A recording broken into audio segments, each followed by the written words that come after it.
Hi, folks. Welcome to Crisco's Corner. Record 12,600 migrants encountered at border in 24 hours. Illegal migrants. As backlog for immigration hearings breaks 3 million. Folks, you need to watch this. This whole thing. This whole story. Is it too late? I don't think so, but it's damn near. Let's read on. Let's see a short video first. This is a train taking migrants to the southern border. Let's check it out.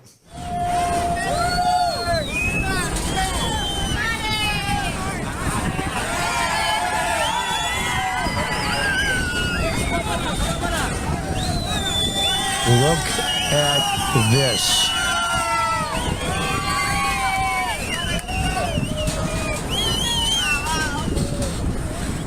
Folks, this is what Democrats have done. Whether you're a Democrat or not is immaterial. Whether your political affiliation at this point is immaterial. They are slowly and systematically destroying the country. I have 2 grandchildren. One is 4. My granddaughter, my grandson, just newly born, was born in the beginning of November. I want them to live in the America that I grew up in. I'm 67 years old, and I want them to live in the America even their parents grew up in. My daughter is 40. This is insane. Let's read on. America's border crisis is worsening with a record 12,600 migrants encountered by Customs and Border Protection in 24 hours.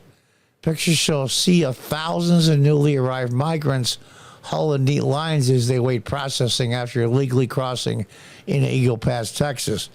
Now, there's other videos and other news outlets that are showing the Texas National Guard helping illegals onto buses that bring them to the interior of the United States right after Texas and a law passed by Governor Greg Abbott saying they could arrest and deport them as a state, thus challenging the federal authority. It's out of control, folks. Out of control. Many have walked across the Rio Grande, which serves as a border. It's the highest ever recorded. The numbers reached at the end of Title 42 measures in May. Of course it is. August saw more than 304,000 migrants, illegal migrants, attempting to gain entry in the U.S. Border resources are stretched so thin, road and rail crossings have been closed, so all available officers can be diverted to processing the migrants. What's the process? What would happen years ago? You put them on a bus and you send them back. It's amazing to me. Unbelievable. The Biden administration plan to control the flow was for migrants to wait in another country until they get an employment via the CBP One app, with up to 30,000 people per month allowed in the U.S. to pursue asylum applications. Again, I'm going to say this for all the progressive nut bars out there. Nobody's illegal. Economic hardship is not, I repeat, not a requisite for asylum.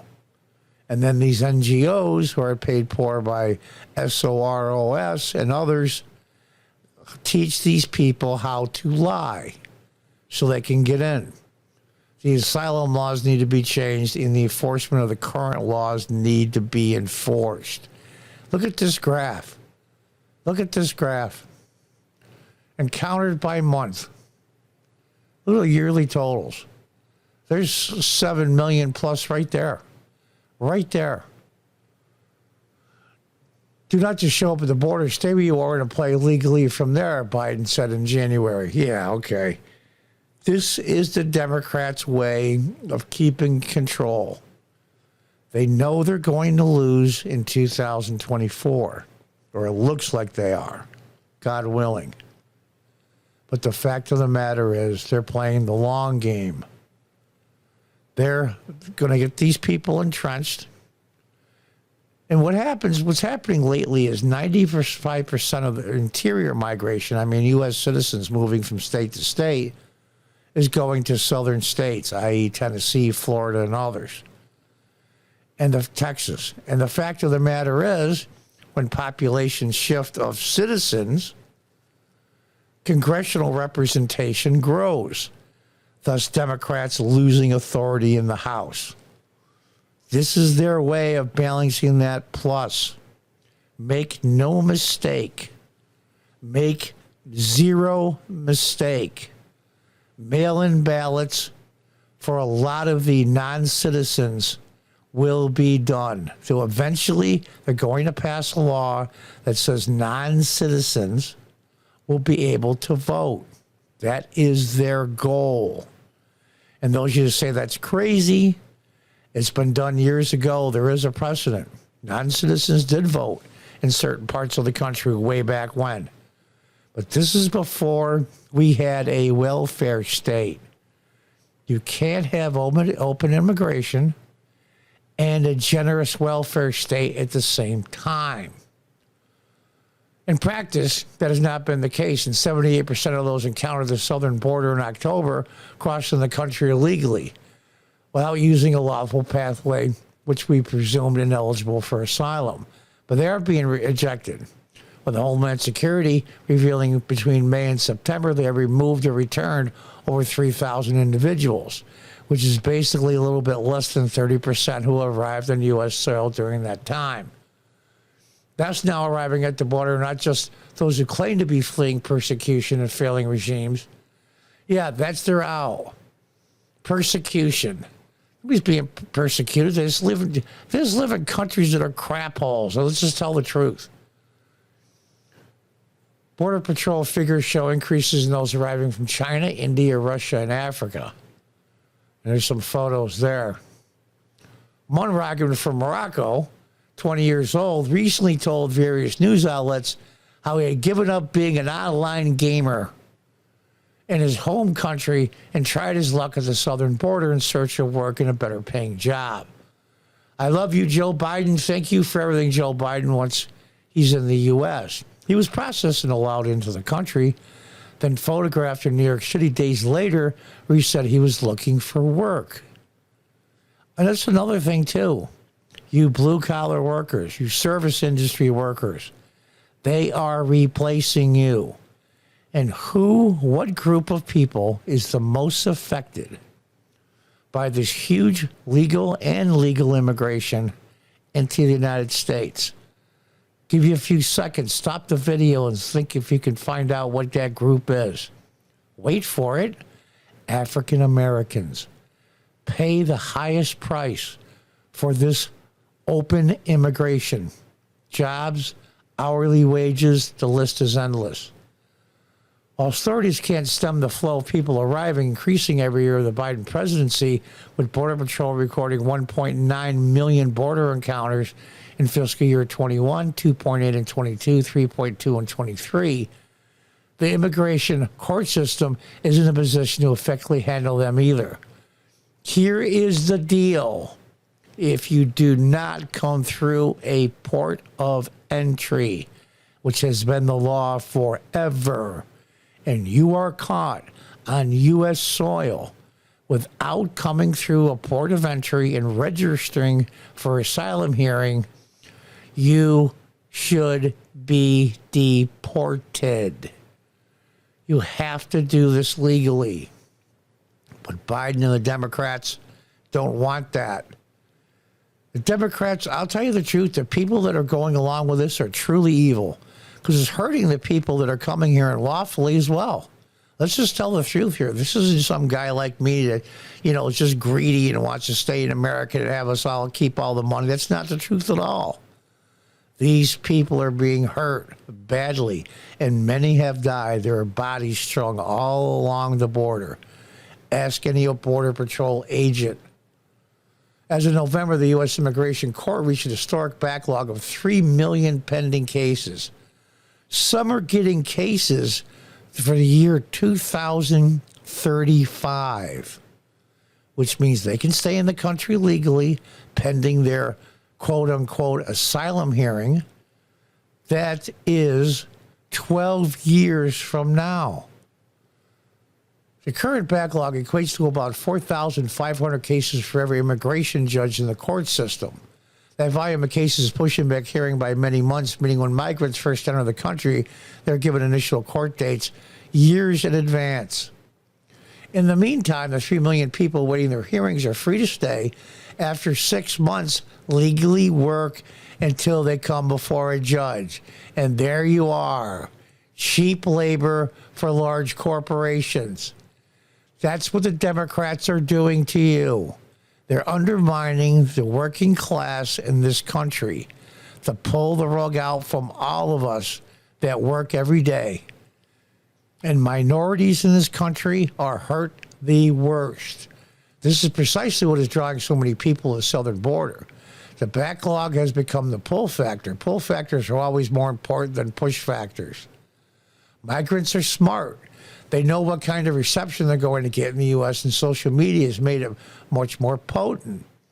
Until the asylum system is overhauled and backlog is reduced, the border problem will not be resolved. If they see that not everyone who is applying for asylum is getting asylum, and people are not staying for 7 years, there's a possibility removal at the end. I think the pattern will change. I hate to bring this up because there's a lot of anti-Trump people, Republicans as well as Democrats. They need to be removed. If you want to reapply at a port of entry, then do so. Politicians, both left and right, have expressed outrage. Yeah, they're outraged. Give me a break. Kiss my behind. The border crisis is unacceptable. We need the federal government to step up, do its job, and bring security and stability. Said Arizona Governor Katie Hobbs. Well, Miss Hobbs, Governor Hobbs, you're the ass that said your state is a sanctuary state. Gavin Newsom said that California was a sanctuary state, and many others. The mayor of New York, who's bitching now about billions is costing them for illegals, said when he ran for mayor that they were a sanctuary city, and all the major cities and all the blue areas all said the same thing. No one is illegal. You are a sanctuary city to keep you from being deported from the evil racist Donald Trump. They went on and on and on for years. Earlier this year, Hobbs wrote a letter to Biden requesting support from the National Guard to reopen the Lukeville border, which has been closed since December 4th to deal with the migrant surge. That support was not given, so Hobbs issued orders herself deploying Arizona National Guard troops to support border guard agents along the border. Yeah, to let people in, not to deport them or send them back. Border crossing Lukeville remains closed. However, as Dobbs does not have the authority to order it to be open. In Texas, Governor Abbott signed a bill into effect Monday, giving police officers in the state power to arrest anybody caught entering the country illegal. But will they do it? President Biden's deliberate action at the border left Texas to fend for themselves, he said the action. I just saw a video of Texas National Guard troops escorting illegals into buses to bring them to the interior of the United States. So who's lying here? People arrested under the law would be allowed to choose whether to leave the country under a judge's orders or face prosecution, jail time, and fines. Yeah, okay. They're going to fill up. What are you going to do, build 100 more jails? There's no room in the jails either. New York City, Eric Adams has been trying for months to get federal aid. Yeah, they want these people to come in. They want these people to disrupt society. They want these people to rack up billions of dollars in cost. All the Eric Adams and all the progressives all say, come in, it's a sanctuary state or city. But just don't send them here and let somebody else pay for it. And this is Adams, the arrogant SOB. He's been trying for months to get federal aid for tens of thousands of migrants, who, by the way, are probably undercutting tens of thousands of jobs in New York City alone from blue-collar workers, retail jobs, service jobs, and many other jobs. Called New Yorkers to head to Washington en masse to demand funding The source of our discontent lies in Washington, D.C. You arrogant ass. Hypocrite. We need to mobilize and rally. I'll go to D.C. and say to the national government, this is not fair of what happened in New York City. You've done it to yourself. And people in New York, I feel badly. I see a lot of videos for majority black neighborhoods that are being pushed out of public housing. Seniors, veterans, disabled people are being pushed out to put in migrants. This is what you voted for. Adams has gone to Washington himself 10 times, the U.S. administration for migrant crisis, has seen over 150,000 people pass through New York City since the start of the crisis. Chicago as well, with a price tag expected to be $12 billion. The federal government has allocated $150 million into the city. They want chaos. They know the chances of them losing in 2024 are excellent. And they want to leave the place in ruins when they lose power. After his most recent trip to the Capitol, Adams said, I did not leave with optimism. You wanted it. I left with a cold reality that hope is not on the way in the immediate future. Of course, you reap what you sow. This is what you wanted. The surrender of our country and our borders. If you don't have a border, you don't have a country.